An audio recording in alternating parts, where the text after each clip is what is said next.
दोस्तों, Pakistan film industry और Pakistan drama industry से जुड़ी हुई ऐसी ही फनकारा के बारे में बताने जा रहा हूं जिन्होंने अपने फ़नी कैरियर का आगाज़ तो बतौर मॉडल किया था, लेकिन उन्होंने अपनी पुरकशिश शख्सियत और लाजवाब अदाकारी से बहुत जल्द एक मुनफरद मकाम पाकिस्तान की शोबिज़ इंडस्ट्री में बना लिया और वो मौजूदा डायरेक्टर्स की अवलीन तरजीह में शामिल हो गईं। जी हाँ दोस्तों, मैं बात कर रहा हूँ। लेकिन हम इतने सारे पैसे लाएंगे कहाँ से? अम्मी 15 लाख रुपए, मामू के पास इतनी बड़ी रकम कहाँ से आएगी? लेकिन इतना सारा खर्चा करने की जरूरत ही क्या है? अम्मी हम सादगी से भी तो शादी कर सकते हैं। अम्मी अब पहले वाला जमाना जाहिलियत नहीं रहा। अदाकारा अमर खान 19 सितंबर को लाहौर में पैदा हुई हैं। आप अदाकारा होने के साथ साथ डायरेक्टर और राइटर भी हैं। आप मशहूर अदाकारा फरीहा जबीन की बेटी हैं। आपकी वालदा पाकिस्तान ड्रामा इंडस्ट्री की लेजेंड फनकारों में शुमार होती हैं और वो 1990 से पाकिस्तानी ड्रामा और फिल्मों में अपनी अदाकारी के जोहर दिखा रही हैं। अब बात करते हैं अमर खान की एजुकेशन की। तो आपने बीकन हाउस नेशनल यूनिवर्सिटी से फ़िल्म मेकिंग में ग्रेजुएशन की हुई है। इसके अलावा अदाकारी सीखने के लिए और फिल्म मेकिंग की टेक्निक को जानने के लिए आप इंडिया भी जा चुकी हैं और कई एक वर्कशॉप को अटेंड कर चुकी हैं। अमर खान ने दौरान तलीम कई शॉर्ट फिल्म्स को प्रोड्यूस भी किया है।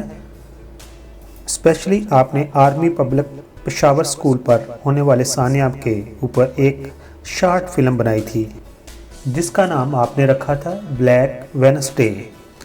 आपकी इस फिल्म को अमेरिकन फिल्म शोकेस के लिए भी सिलेक्ट किया गया था।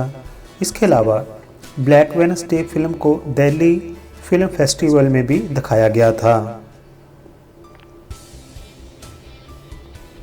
अपनी एजुकेशन के दौरान आप थिएटर के लिए बतौर एक्ट्रेस काम कर चुकी हैं। अदाकारा अमर खान ने 2016 में बनने वाला ड्रामा बदगमान में अदाकारी करके बाकायदा तौर पर पाकिस्तान ड्रामा इंडस्ट्री में कदम रखा। अमर खान ने एक्शन डायरेक्शन के अलावा आप लिखती भी हैं और आपने बहसीयत मुसन्नफ़ एक टेलीफिल्म चश्मे नाम को लिखा। इस फिल्म में मेन रोल में एहसन खान थे और फिर एहसन खान के इसरार पर आपने उस फिल्म में अदाकारी भी की। चश्मे नाम में आपकी अदाकारी को लोगों ने बहुत ज़्यादा पसंद किया, लेकिन आपको जिस ड्रामा ने मुल्कगीर शोहरत दी उस ड्रामे का नाम था बेलापुर की ध्यान। बेलापुर की ध्यान ये ड्रामा 2018 में नशर किया गया और 2018 का साल आपके लिए लकी साबित हुआ क्योंकि इस साल में आपको अपनी बेहतरीन अदाकारी की वजह से मुल्कगीर शोहरत हासिल हुई। दोस्तों, आपके दूसरे मकबूल ड्रामों के नाम कुछ इस तरह हैं: उस्तानी जी, दिले बेरहम और ड्रामा और मर गए इश्क से पहले वगैरह शामिल हैं। अब आखिर पर बात करते हैं आपकी अज़दवाजी ज़िंदगी की। तो आपने अभी तक शादी नहीं की हुई।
दोस्तों दूसरे चैनल की तरह मैं शुरू में नहीं कहता कि मेरे चैनल को सब्सक्राइब कर दीजिए, लेकिन अभी आपने वीडियो मुकम्मल तौर पर देख ली है। अगर पसंद आई हो तो मेरे चैनल को सब्सक्राइब कर दीजिए। आपका बहुत बहुत शुक्रिया।